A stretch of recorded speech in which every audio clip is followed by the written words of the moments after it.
Are you tired and frustrated of your job? Do you hate to work constantly and yet feel like your dream of early retirement is really nowhere in sight? Are you lost as to how to put your money to work so you can stop working for that money? Well, if that is you, you are in luck because I have the exact system that you can use to put your money to best use and help you retire early to live the life you always wanted.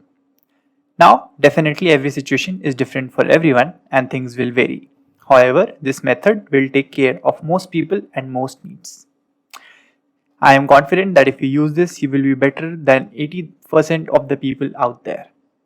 So let us get started with the first step of the process. Before we dive in, I want you to imagine that you are working better and harder and making more money. But then suddenly, there are car repairs that come your way, or your home need some emergency repairs without which you or your kids won't be able to sleep. Only if there was a way with which you could tackle this situation. Which is why we need the first step on the ladder. That is an emergency fund. Put simply, this fund is there to meet some unexpected expenses that turn up your way.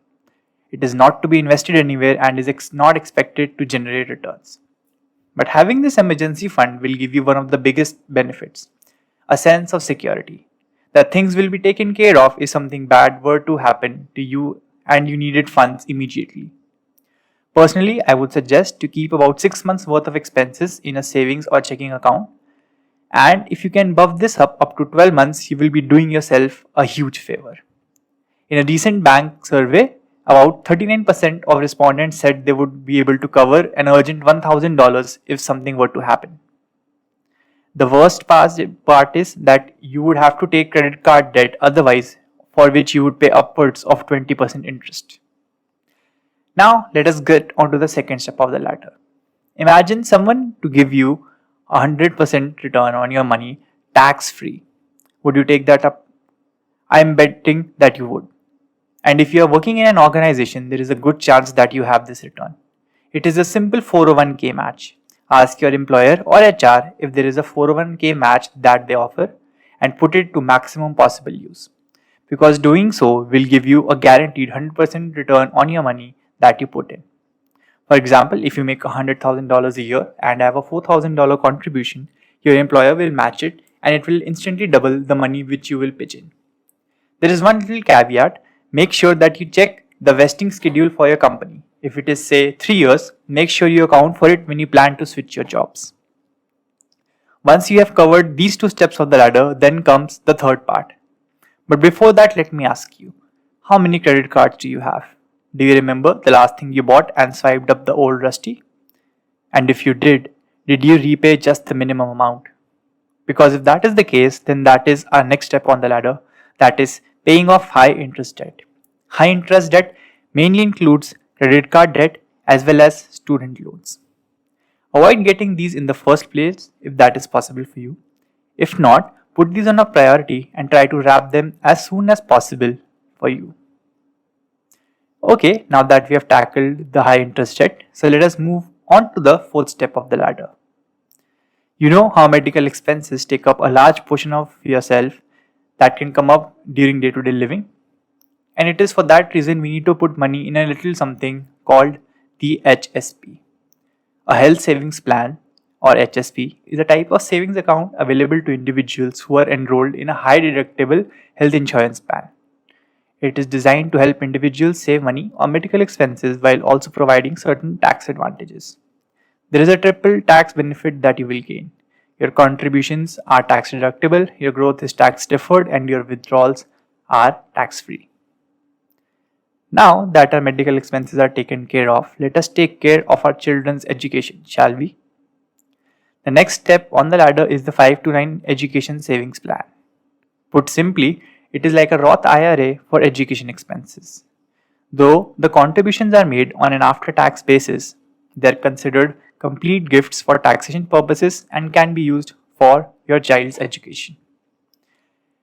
If you have been finding value so far in this video, I would genuinely ask you to please go ahead and like the video so that I can understand that this is the type of content that is actually going to benefit you. And it is not some kind of AI wrapped up stuff that you're seeing on YouTube a lot these days. Alright, so let's go on to the second last step of the ladder. That is low interest debt. This includes debt which is lower than 5% rate of interest, maybe like your car loan. A note of caution here is that if you have a mortgage loan which is fixed and is lower than this, then you can let it run for a little bit. But if the loan is flexible, it is better to take it off your chest. As a rule of thumb, it is good if you can afford things without taking on debt. And on the chance that you have to take on debt, make sure it is not for consumption purposes, but is rather helping you learn some skill or start a business or putting money into your pocket. Otherwise, this habit will creep up on you undetected. And finally, let us come to the last step of the ladder, the one which you have been waiting for, the one that will make you a millionaire and retire early. And this is the one step that you have been waiting for. Yes, this is indeed the last step. But it is so glorified by YouTubers and TikTokers that this is the one you will end up thinking about, talking about, hearing about day in and day out. Rather, this step should come when all your tax benefits have been taken care of. Only and only then should you put your money to work so that it can benefit you the most. That is the time you should start investing your money. Here I will not put any specific order which you should go about, but if you are looking for some options, they include investing in real estate either directly or via REITs, buying gold or silver or some other precious metal, or investing into stocks. If you're really confused, just put your money in a simple S&P 500 index fund and you will be golden. No hassles, no worries, no tension, and you will be beating a lot of fund managers whose main job is to earn returns more than the market. Make sure the money that you're putting here is not required for the next 4 to 5 years at the minimum, because that will ensure your retirement plan does not get hampered or postponed. And with that, we have reached the top of the ladder, and now you have a full idea on how you should go about using your money so that it can benefit you the most. If you find value in this video, do hit the like button, and I would strongly recommend that you go and watch this video to continue your financial freedom journey. I will see you soon, guys, and till then, continue on the modern FI mindset.